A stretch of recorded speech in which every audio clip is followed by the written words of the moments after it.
구약에 수많은 사람들이 복을 많이 받았죠. 특별히 아브라함 같은 사람, 야곱 같은 사람, 이 다윗 같은 사람은 큰 복을 받은 사람이라고 볼 수가 있습니다. 아브라함도 참 과정이 많이 힘들었지만 결국에는 믿음의 조상이 되는 사람이 되었고, 야곱도 물론 그 과정과 여러 가지 일들이 있었고 부족한 부분들도 많이 있었지만 야곱 자신의 이름으로 한 국가의 이름이 되고 12지파가 자신의 아들들로 이루어지는 것을 봤을 때 참 위대한 복을 받은 사람이 야곱이라고 볼 수가 있을 겁니다. 다윗은 말할 것도 없죠. 하나님 마음에 합한 사람이 되었으니까 다윗도 참 큰 복을 받은 사람이라고 볼 수가 있습니다. 근데 이 세 사람의 공통적인 특징이 뭐냐라고 말하면 그것은 예배에 대한 갈망이 누구보다 강했다는 것을 살펴볼 수가 있다는 것이죠. 특히 야곱을 보면 야곱을 가리켜서 인간적으로 연약한 사람이다 이렇게 말하는 경우가 많이 있지만 야곱만 연약한 것은 아니죠. 그러나 야곱도 약삭빠른 기회주의자 이렇게 평가받을 만큼 때로는 사기꾼이라고 부르는 사람들도 있지 않아요. 너무 과하게 표현한 것이긴 하지만 어쨌든 인간적인 방법을 자신의 인생 가운데 많이 동원했던 사람이 야곱이라고는 부인할 수 없다는 것이죠. 자, 그럼에도 불구하고 하나님은 야곱을 기뻐하셨다는 것이죠. 야곱을 완전한 자라고 부르시고 하나님은 그를 기뻐하셨다는 것인데 왜 그랬을까? 인간적으로 보면 좀 야곱이 연약해 보이는 부분들이 없지는 않았습니다. 분명히 있었음에도 불구하고 그에게 복을 주신 것은 야곱은 누구보다 예배 드리는 권리를 사모했던 사람이고 예배에 대해서 열심을 가졌던 사람이었기 때문에 하나님은 그 야곱을 귀하게 여기셨다는 것입니다. 오늘은 이 야곱의 관점에서 예배를 한번 해석해 보려고 하는데 한번 살펴보도록 그렇게 하겠습니다. 자, 첫 번째, 예배자는 처량한 길바닥도 은혜의 자리가 된다는 사실입니다. 다 같이 읽어볼까요? 시작! 예배자에게는 처량한 길바닥도 은혜의 자리가 됩니다. 야곱이 역사적으로 처음 등장하는 장면은 아마 우리가 기억하는 팥죽 사건일 겁니다. 팥죽 사건에 처음 등장하는 것이죠. 팥죽을 팔아서 장자권을 얻은 사건, 이것이 역사 가운데 처음 등장하는 사건이라고 볼 수 있는데요. 야곱은 예배 드리는 권리를 너무나 사랑했습니다. 그것을 바로 장자권이라고 부르는 것이죠. 여러분, 장자권이라는 것은 그 시대에 예배를 드리는 권리다 제가 이렇게 말씀을 드렸습니다. 다시 한번 말하면 하나님 앞에 뜨겁게 예배 드려야 되는데 그 예배 드리는 아주 핵심적 권리는 장자에게 허락되었다라는 것입니다. 근데 야곱이 태어나 보니 자신의 형이 존재했고 자신은 자신의 노력과 상관없이 장자가 아닌 차남이 되어버리고 말았던 것입니다. 그런데 장자권을 얻을 수 있는 방법이 도무지 없자 장자권을 너무너무 사랑했던 야곱의 마음속에 불타오르는 장자권에 대한 애정이 있었다라는 것이죠. 근데 어느 날이었습니다. 들판에서 열심히 사냥을 한 들사람이었던 익숙한 사냥꾼 에서, 자신의 형 에서가 집으로 돌아와서 보니까 동생 야곱이 팥죽을 끓이고 있는 겁니다. 팥죽, 우리가 팥죽이라고 해석되어 있지만 성경에서는 붉은 것 이렇게 원어적으로는 묘사되어 있으니까 라면이 끓여져 있거나 하여튼 그런 것이죠. 열심히 배가 고파서 돌아왔더니 동생이 라면을 끓이고 있는 것입니다. 먹고 싶어요? 먹고 싶지 않아요? 먹고 싶죠. 그래서 형이 그것을 달라고 이야기합니다. 동생 야곱, 나에게 팥죽 한 그릇만 줘, 이렇게 이야기했습니다. 줄 수 있어요? 없어요? 주고도 안 줍니까? 네, 줄 수 있잖아요. 네, 줄 수 있는데 야곱이 이것이 자신에게 온 기회라고 생각했던 것입니다. 그래서 형 에서에게 이렇게 제안을 합니다. 형의 장자권과 이 팥죽과 바꾸자. 그러면 내가 이 팥죽을 형에게 줄게. 자, 그러면 여러분들이 에서면 뭐라 그래야 됩니까? 때려쳐. 난 장자권 얻을래. 라면 내가 끓여 먹으면 되지. 편의점 가서 사 먹으면 되지. 난 안 먹을래. 나는 그냥 장자권 지킬래. 이렇게 해야 옳지 않습니까?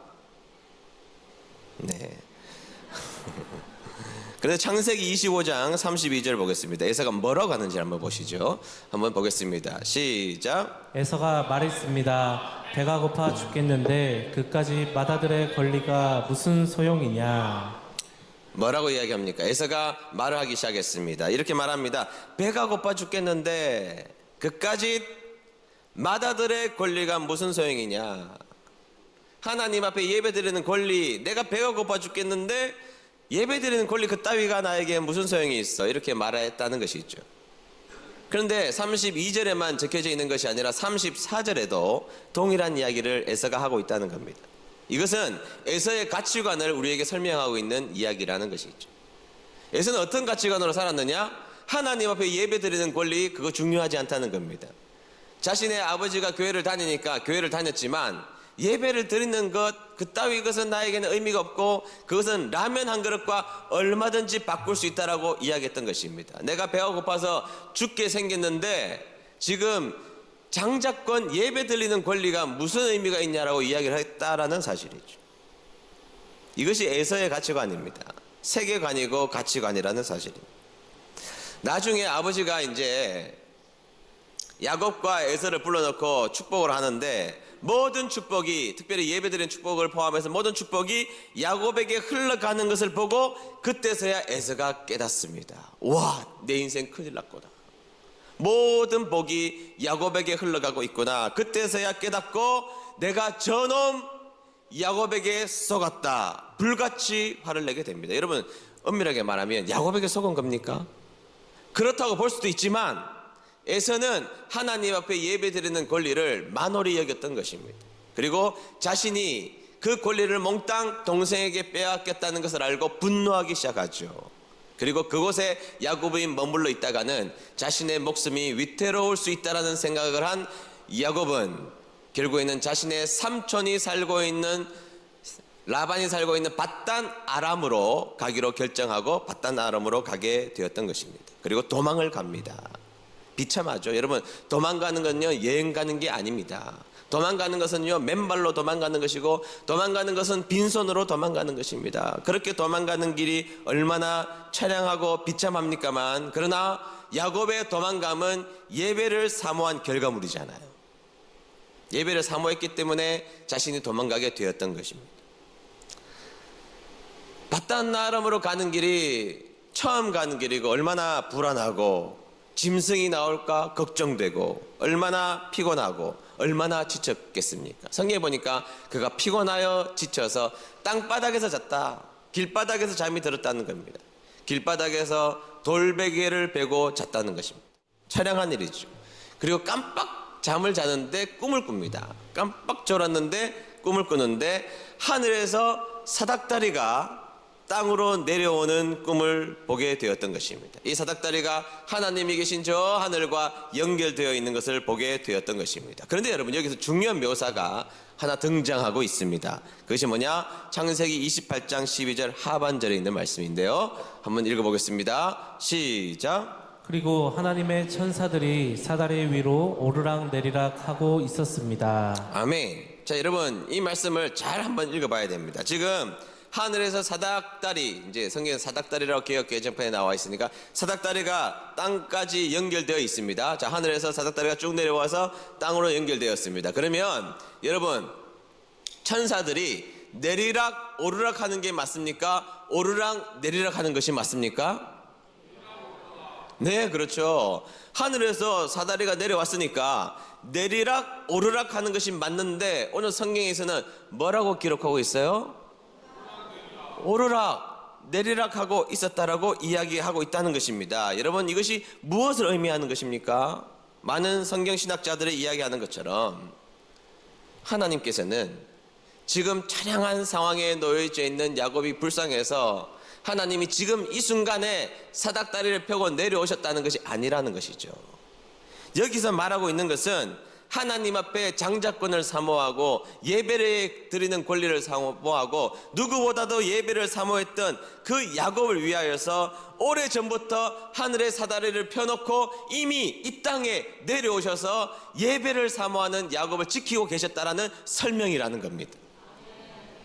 그래서 천사들이 오르락 내리락 하고 있었다는 것이죠. 이미 이 땅에 와서 야곱을 지키고 있었고 처량한 자리에 지나가고 있는 이 야곱을 그 전부터 하나님은 돌보고 계셨기 때문에 그 상황 가운데 천사가 오르락 내리락 하고 있었다라고 묘사하고 있는 장면이라는 것입니다. 예배의 권리를 사모하는 자에게 주시는 축복이라고 저는 생각합니다. 여러분, 인생의 공고한 자리일지라도 예배 드리는 자에게는 하나님이 동행해 주시는 은혜가 있다는 사실을 기억하는 여러분 되시기를 주의 이름으로 축복합니다. 그리고 그 처량한 자리에서, 길바닥에서 돌베개를 베고 있는 그 처량한 자리에서 하나님이 야곱에게 축복을 해주세요. 약속을 해주십니다. 예배를 지키기 위해서, 예배 드리는 자가 되기 위해서 삶을 살았던 그 야곱에게 축복을 해주시는데 뭐라고 그러십니까? 네 눈으로 보이는 이 땅을 다 너에게 줄게. 너의 자녀 대대손손 복을 받게 해줄게. 그 자리에서 하나님이 엄청난 복을 야곱에게 약속해 주셨다라는 것입니다. 따라서 여러분, 예배자에게는 거친 길바닥도 은혜의 자리가 된다는 사실을 믿는 여러분 되시기를 축복합니다. 내가 걷는 길이 아무리 거친 길바닥일지라도 내가 예배를 붙들고 있고 예배를 사모하는 자라면 그 자리가 은혜의 자리가 된다는 사실을 기억하는 여러분 되시기를 주의 이름으로 축복합니다. 살다가 보니까 길바닥이에요. 살다가 보니까 온전한 것이 하나도 없습니다. 살다가 보니까 거친 삶을 살게 됩니다. 집도, 가족도, 직장도, 삶도, 미래도. 그러나 이제부터 우리에게는 이제 이런 믿음이 있어야 됩니다. 어떤 믿음?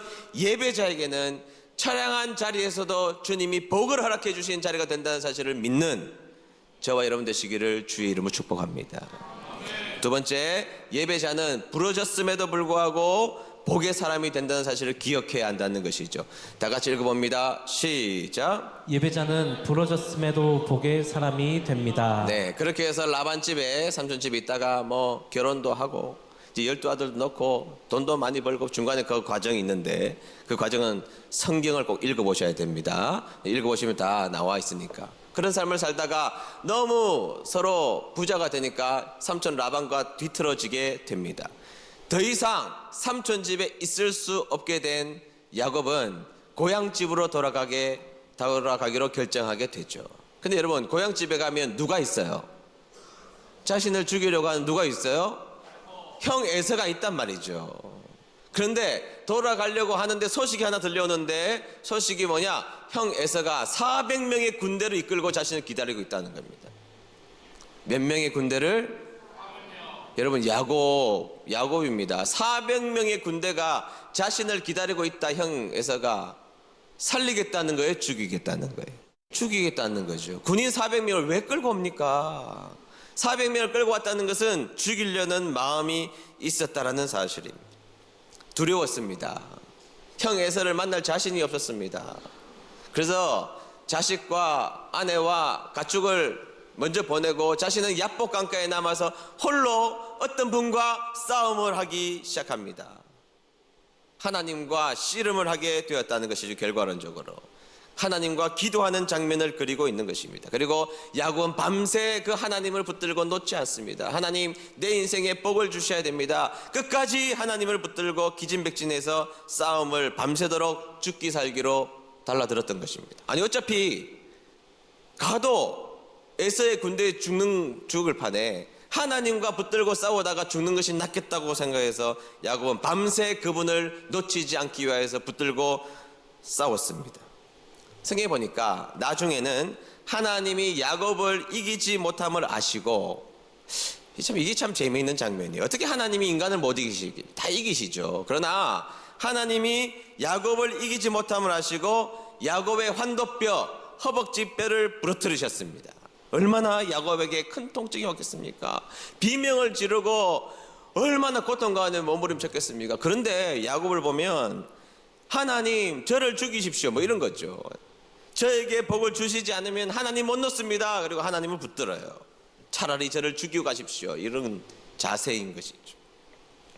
그래서 하나님이 이게 너무너무 가짱치지도 않고, 그래서 물어봅니다. 너 이름이 뭐야? 이름 뭐야? 그러니까 저 이름 야곱입니다. 그랬더니 그래? 그러면 이제부터 너 이름을 바꿔 이스라엘로 바꿔. 이스라엘로. 뜻이 뭐죠? 하나님과 겨루어 이겼다는 거예요. 이스라엘로 바꿔. 이제부터는 너를 이스라엘이라는 이름을 가지는 존재가 되게 해줄게. 네가 나를 이겼어. 넌 독한 사람이야. 나를 이긴 사람이야. 기도하는 삶으로, 예배하는 삶으로 나를 이긴 사람이야. 하나님을 이긴 사람으로 인정받습니다. 여러분, 역사상 하나님을 이긴 사람이 어디 있습니까? 근데 여러분 야곱은요 하나님을 이긴 사람으로 인정받는데 제가 보니까 하나님을 이기는 방법을 하나님이 우리에게 가르쳐 주신 거예요. 여러분 우리가 감히 어떻게 하나님을 이기겠습니까만 성경에서 명확하게 하나님을 이길 수 있는 방법 예배하고 기도하는 겁니다. 하나님 앞에 예배하고 기도하고 하나님 앞에 매달리면 하나님이 승리하게 해주실 줄로 믿습니다. 그리고 허벅지가 부러졌잖아요. 그리고 승리했잖아요. 그 장면을 영화처럼 성경에서는 묘사하고 있습니다. 창세기 32장 31절입니다. 제가 읽겠습니다. 그가 야곱이 브니엘을 지날 때에, 브니엘은 하나님과 만났다, 대면했다는 뜻이거든요. 브니엘을 지날 때에 해가 돋았고 그의 허벅다리로 말미암아 절었더라. 여러분 이 장면을 영화처럼 한번 묘사해 보십시오. 밤새도록 싸웠습니다. 밤새도록 싸운 다음에 허벅지가 부러졌고 복음 받았습니다. 이 장면을 그렇게 그리는 것이죠. 해가 쫙 뜨고 있는데 야곱이 그 해 뜬 장면 속에서 걸어 나오는 겁니다. 그러면서 절뚝 그렇게 하면서 걸어 나오는 장면을 그리고 있는 것이죠. 여러분 이 장면이 우리에게 말해주고 싶은 교훈이 무엇이죠?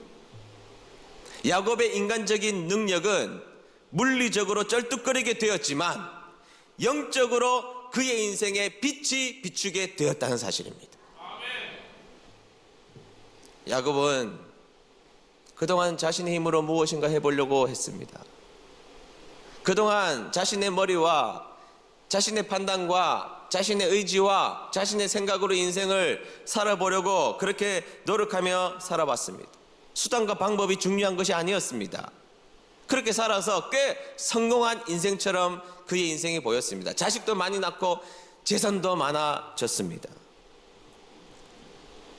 자기 마음대로 살았고 자기가 주인 행세를 하고 살았던 것입니다. 그러나 이제 환도뼈가 부러진 다음에 그에게는 지팡이 하나를 들고 다녀야만 했습니다. 그리고 평생을 절뚝거리며 사는 인생이 되어버리고 말았죠. 근데 여러분 중요한 것은 야곱이 이 지팡이를 볼 때마다 깨닫는 겁니다. 이제 내가 사는 게 아니구나. 지팡이를 볼 때마다 이제 내 의지로 살아가야 되는 것이 아니구나. 지팡이를 볼 때마다 내 힘으로 산 인생은 망한 인생이지만 이제는 하나님의 은혜로 살아야 된다는 것을 믿었던 것입니다. 그에게 지팡이는 하나님의 은혜였던 것이죠. 그리고 야곱은 그때부터 하나님의 음성을 듣고 살아갑니다. 변화된 모습으로 살아가고 조금 더 성숙한 모습으로 그의 인생을 살아가는 믿음의 진모를 점점 보여주기 시작하더라는 것입니다. 지팡이 짚고서 말이죠. 하나님의 음성에 귀를 기울이는 야곱. 부러져 보니까 하나님이 보이고 부러져 보니까 천천히 가게 되고 부러져 보니까 하나님의 뜻이 옳다는 것을 깨닫게 되었다는 것입니다. 여러분 우리 인생에 부러진 자리가 있을 수 있습니다. 살다가 보니까 내가 원치 않았던 부러진 자리가 나에게 있을 수 있습니다. 계획이 무너지고 부서지고 자존심이 상하고 상처를 받고 아프고 고달프고 부러졌으니까 내 힘도 끊어지고 내 의지도 끊어졌을 때에 내 힘으로 살 수 없어서 하나님의 음성이 들리기 시작한다면 그것이 진짜 복이라는 사실을 자각하는 저와 여러분 되시기를 주의 이름으로 축복합니다. 마지막 세 번째, 진정한 예배자는 지팡이를 짚고서라도 예배의 자리를 지킨다는 사실입니다. 다 같이 읽어볼까요? 시작. 예배자는 지팡이를 짚고서도 예배의 자리를 지킵니다. 네, 히브리서 11장에 가보면 믿음의 영웅들이 등장하고 있죠. 그리고 믿음의 영웅들이 인생 가운데 제일 잘한 일이 같이 등장하고 있습니다. 야곱, 오늘 야곱 살펴보니까 야곱은 히브리서 11장에 어떻게 기록하고 있을까요? 11장 21절 보도록 하겠습니다. 21절 다 같이 읽습니다. 시작. 또 믿음으로 야곱은 죽을 때 요셉의 아들들을 축복하고 그의 지팡이를 짚고서 하나님께 경배드렸습니다. 아멘. 자, 야곱이 잘한 것은 두 가지인데 첫 번째는 축복했다. 뭐 했다? 축복했다. 여러분 뒷담화를 자랑하지 않으십니다. 주님은 축복하는 삶을 자랑하십니다. 아멘. 네. 비난하는 일로 일하지 않으십니다. 축복하는 자를 통해서 일하십니다. 잔소리를 일하시지 않습니다. 축복을 일하십니다. 야, 이게 첫 번째죠. 두 번째는 뭐냐? 지팡이를 짚고서도 하나님을 경배하는 자가 되었다. 지팡이를 짚고서도 하나님을 경배하는 예배하는 자가 된 것을 하나님은 자랑하고 계신다는 겁니다. 야곱이 12아들 낳았다 자랑 안 해요. 재산이 많았다 자랑 안 합니다. 자랑하는 것이 뭐냐? 지팡이를 의지하고서도 하나님을 경배하는 자, 그 사람이 내가 자랑하는 야곱이라고 말씀하고 계신다는 거예요. 그러면 여러분, 지팡이를 짚게 되는 이유는 두 가지죠. 첫 번째는 물리적으로 연약해졌을 때입니다. 야곱이 야복 강가에서 하나님과 겨루다가 그의 허벅지가 부러졌습니다. 평생 절뚝거리며 살아가는 것이죠. 그런데 그 약함을 가지고도 약함 때문에 오히려 약해져서 하나님 앞에 지팡이를 짚고 하나님 앞에 예배드리는 자로 섰다는 것이죠. 여러분, 야곱이 왜 다리 절게 됐습니까? 자신의 잘못입니까? 하나님이 절게 하셨습니까? 하나님이 절게 하신 것이죠. 하나님이 절게 하셨는데 그는 하나님 앞에 원망하지 않아요. 우리는 내가 잘못해놓고도 하나님 원망하죠. 그런데 하나님이 절게 하셨지만 그는 더 큰 은혜를 깨달았던 것이죠. 내가 하나님 안에 있는 더 큰 복을 깨달았고 놀라운 은혜를 각성했고 하나님 안에 있을 때 더 큰 은혜를 받았기 때문에 그는 깨어진 그 허벅지를 가지고도 지팡이를 짚고 하나님 앞에 예배 드리는 자가 되었다는 것이죠. 물리적으로 연약했을 때 지팡이를 짚습니다. 두 번째는 나이가 들어서죠. 나이가 들어서. 요새는 이제 할머니들 보니까 유모차 같은 것을 끌고 다니시더라고요. 저희 어릴 때만 해도 다 뭐를 들고 다니셨어요? 지팡이를 짚고 다니셨습니다. 지팡이를 짚고 하나님을 경배했다는 것은 늙어서 그의 몸에 모든 진액이 빠졌다는 겁니다. 모든 진액이 빠진 그 상태, 인생의 막바지에서도 하나님 앞에 예배드리고 경배하는 자리를 결코 놓치지 않았던 야곱을 하나님은 자랑하고 계신다는 거예요. 약해졌는데, 늙었는데, 힘이 다 빠졌는데 하나님 앞에 예배드리는 그 자리를 포기하지 않고 진액을 짜내어 예배드리는 야곱을 하나님은, 내 종 야곱은 지팡이를 의지하고서도 나를 경배하는 자다라고 자랑하셨다는 것입니다. 여러분, 우리가 솔직히 예배 드리지 못할 상황이 인생에서 몇 번이나 있습니까? 진짜 예배 드리지 못할 상황이 우리 인생에서 몇 번이나 있습니까? 어떤 분은 52주 한 번도 안 빠지는데 어떤 분들은 매일 빠집니다. 여러분, 우리가 예배에 나오지 못할 형편이 몇 번이나 솔직히 있습니까? 어떤 분들은 아파서 죽을 것 같은데도 예배에 나오시는데 어떤 분들은 소화불량만 돼도 안 나오세요. 여러분, 나중이 되면 우리가 성도님들을 평가하고 교인들을 평가하고 부모님들을 특별히 평가할 때 돈 좀 없으신 것 가지고 부모님을 나쁘다고 평가하는 자식들을 별로 만나본 적이 없습니다. 학벌이 좀 부족한 거 가지고 창피하다고 그렇게 평가하는 자식들을 본 적이 별로 없습니다. 그런데요, 제가 많은 분들을 만나보면 자신의 아버지 어머니를 자랑하시는 분들이 어떤 분들이냐? 돈 많거나 물질이 많거나 학벌이 좋거나 이런 게 아니에요. 믿음이 있는 자녀라면 우리 엄마 우리 아빠가 죽을 때까지 하나님 앞에 충성하고 예배드리고 예배를 지키고 끝끝내 하나님 앞에 예배 드리시다가 주님 앞에 갔다고 자랑합니다. 그거 자랑한다고요. 그거 아셔야 됩니다. 우리 엄마 아빠는 다른 것은 몰라도 예배는 진액을 짜내서 드렸고 마지막 순간까지 하나님 앞에 예배 드리는 자로 사셨다라는 것이 자녀들의 자랑이고 하나님의 자랑이 된다는 사실입니다. 우리 엄마 아빠 돈으로 살지 않으시고 예배로 사셨다. 우리 엄마 아빠 능력 많으셨지만 의지하지 않으시 하시고 기도하며 사셨다. 우리 부모님은 강남이 아니라 예배의 자리를 선택하셨다. 아멘. 그게 진한 감동으로 자리 잡는 겁니다. 그런 자랑이 되는 성도님들 되시기를 주의 이름으로 축복합니다. 살다 보니 깨어지고 지팡이를 든 삶일지라도 이제 그곳에서 멈춰서 예배를 드리기 시작하면 주님이 여러분들의 삶에 일하기 시작하실 것을 믿는 저와 여러분들이 되시기를 주의 이름으로 축복합니다.